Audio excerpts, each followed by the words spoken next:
I do love to listen to music. It really brightens my day. When I'm feeling all down and depressive, I dig out some good records to play. Although my taste is now dated, it really doesn't matter to me. I could still strut my stuff in my front room to Spandau Ballet or perhaps ABC. What about good old Madonna? She is still going strong. Perhaps a tune from the Communards will have me singing along. My husband likes to show me his twerking to songs that are from yesteryear. That will always set me off laughing because he is seriously lacking a rear. Some songs make me so happy that I just want to get up and dance.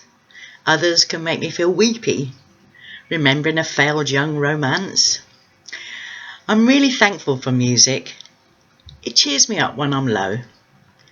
It's something I can always rely on to help some of the sadness to go.